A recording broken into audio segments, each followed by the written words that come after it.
परिवार स्नेह भाव मेळाव्याचं प्रास्ताविक या ठिकाणी सादर करीत आहे।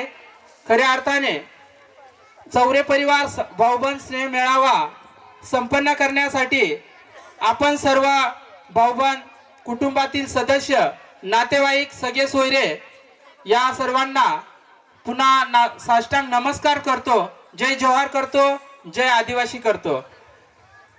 बेंडगव्हाण या चौरे परिवाराच्या पाटलीला वंदन करतो, बेंडगव्हाणच्या मारुतीला वंदन करतो आणि खऱ्या अर्थाने चौरे परिवारातील सर्व ज्येष्ठ श्रेष्ठ वडीलधाऱ्या माता भगिनी यांना नमस्कार करतो, वंदन करतो। जन्मदात्या आईला स्मरण करतो आणि माझे गुरु, माझ्या आधारवड वडिलांना मी नमन करतो आणि प्रास्ताविकेला सुरुवात करतो। आजचा दिवस म्हणजे चौरे परिवारासाठी अत्यंत महत्त्वपूर्ण दिवस होय। 17वा चौरे परिवार मेळावा आज बागलाण तालुक्यातील बाभुळणे पैकी परशुराम नगर या गावी संपन्न होत आहे। चौरे परिवार मेळावा कशासाठी साजरा केला जातो तर कुटुंबातील सदस्य, नातेवाईक आणि भाऊबंद यांनी एकमेकाशी संवाद साधण्यासाठी, प्रेम व आपुलकी वाढवण्यासाठी, तसेच जुन्या आठवणींना उजाळा देण्यासाठी आणि एकत्र जेवणाचा आनंद घेण्यासाठी आयोजित केलेला हा स्नेह मेळावा होय। हे मेळावे भावनिक, सामाजिक कल्याणासाठी आधारस्तंभ मानले जातात। आजच्या कार्यक्रमाची रूपरेषा मी थोडक्यात सांगतो। या ठिकाणी प्रभात फेरी झालेली आहे, मारुती भेट झालेली आहे, आपल्या गोपाळ काठीचं नृत्य झालेलं आहे, अध्यक्ष निवड झालेले आहे, धरती पूजा, देवारा पूजन झालेलं आहे, मान्यवरांचं उपस्थित सर्वांचं स्वागत गीताने स्वागत झालेलं आहे आणि खऱ्या अर्थाने आपण ज्या विचार मंचावरून आपल्याला विचार ऐकायचा आहे त्या कार्यक्रमाचे प्रमुख वक्ते सन्मान्य श्री डॉक्टर प्रतिभाताई चौरे या महिला सबलीकरण या विषयावर आपल्याला मार्गदर्शन करतील। त्यानंतर सन्मान्य नवीनबाई चौरे तहसीलदार धरमपूर हेही आपल्याला या ठिकाणी महत्त्वाचे असे चौरे परिवाराच्या मेळाव्या संदर्भात आपल्याला मार्गदर्शन करतील। तसेच सन्मान्य विलासदादा वंकर चौरे मंडळाधिकारी हे आपल्याला जमीन महसूल 7/12 वारस नोंदी या संदर्भात सखोल असं मार्गदर्शन करणार आहेत। तसेच सन्मान्य श्री जयवंत दादा अमृत चौरे गट शिक्षण अधिकारी धडगाव हे आजची शिक्षण पद्धत आणि रोजगार याच्यावर ते आपल्याला मार्गदर्शन करणार आहेत।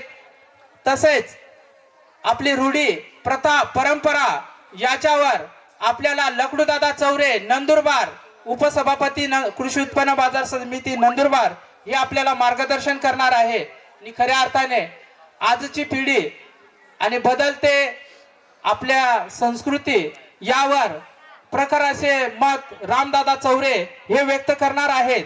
आणि तुमच्या आमच्या जिव्हाळ्याचा प्रश्न आहे आजची शेती समोरील समस्या, आव्हाने आणि त्याच्यावर उपाययोजना काय करायच्या या संदर्भात आपल्याला मार्गदर्शन करतील मुरलीधर माले साहेब। तर असे हे प्रमुख वक्ते या ठिकाणी आपल्या विचारांचे देवाणघेवाण करण्यासाठी या ठिकाणी उपस्थित आहेत, त्यांचंही मी मनापासून या ठिकाणी स्वागत करतो। त्यानंतर मनोरंजनासाठी काही नृत्यांचाही या ठिकाणी आविष्कार होणार आहे। आपली संस्कृती टिकवण्यासाठी आणि नृत्यकला ही आपल्या परंपरेचा एक देणं आहे, म्हणून या ठिकाणी अनन्या चौरे, कलियुगची कहाणी, अलियाबाद ग्रुप, त्यानंतर या ठिकाणी एक भाषण होणार आहे, अर्चना महाले हिचा डान्स होणार आहे, प्रियंका आणि माधुरी चौरे यांचा रंगीला हा डान्स होणार आहे, आदित्य देशमुख याचाही या ठिकाणी एक तडाखेदार परफॉर्मन्स होणार आहे, रुपाली अँड ग्रुप यांचा कलियुगची कहाणी हा या ठिकाणी डान्स होणार आहेत। हे आपण टप्प्याटप्प्याने घेणार आहोत। यानंतर चौरे परिवाराचा पुरस्कार वितरण सोहळा या ठिकाणी संपन्न होणार आहे। या चौरे परिवारातील काही रत्न आहेत, त्या रत्नांचा या ठिकाणी सन्मान होणार आहे, पुरस्काराचं वितरण होणार आहे। त्यानंतर 17वा चौरे परिवार मेळाव्याचं मुख्य वैशिष्ट्य आणि खऱ्या अर्थाने या मेळाव्याचं उद्दिष्ट नातेसंबंध मजबूत करणे, नवीन पिढी आणि जुन्या पिढ्यांचा संवाद वाढवणं, अनुभव प्रत्येकाचा अनुभव आहे तो या ठिकाणी व्यक्त करणं, मनोरंजन आणि आनंद, त्याचबरोबर आपल्याला भावनिक आधारांची गरज आहे आणि ते सुद्धा या ठिकाणी या मेळाव्यातून आपलं वैशिष्ट्य आहे.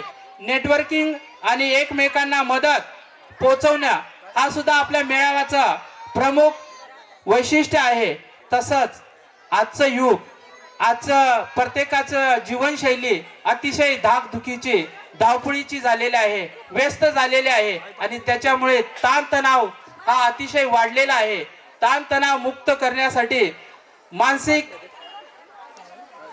शांतता मिळवण्यासाठी आपल्याला खऱ्या अर्थाने आजच्या अशा मेळाव्यांची गरज आहे आणि म्हणून आपल्या पिढ्यानपिढ्यांचे नाते जपणारा हा महत्वाचा उपक्रम या ठिकाणी आपण सगळ्यांच्या उपस्थितीत संपन्न करणार आहोत. मित्रांनो,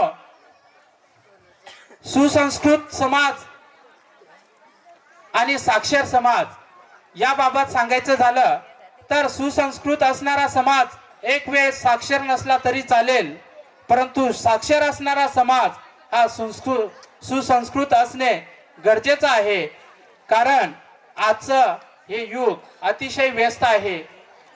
याचे काही उदाहरण सांगायचं झालं तर आई वडील यांचा मृत्यू झाल्यानंतर काही फोनवरून ऑनलाईन पैसे देऊन अंत्यसंस्कार करणारी पिढी तयार होत आहे. हे धोक्याची घंटा आहे आणि म्हणून असे पिढ्या जर तयार होत राहिल्या तर आपल्या चौरे परिवाराचा आणि आपल्या खऱ्या अर्थाने समाजाचं हे एक वेगळं वळण ठरू नये म्हणून ह्या माध्यमातून या व्यासपीठावरून आपल्याला अनेक चांगले विचार आपण घेऊन जाणार आहोत.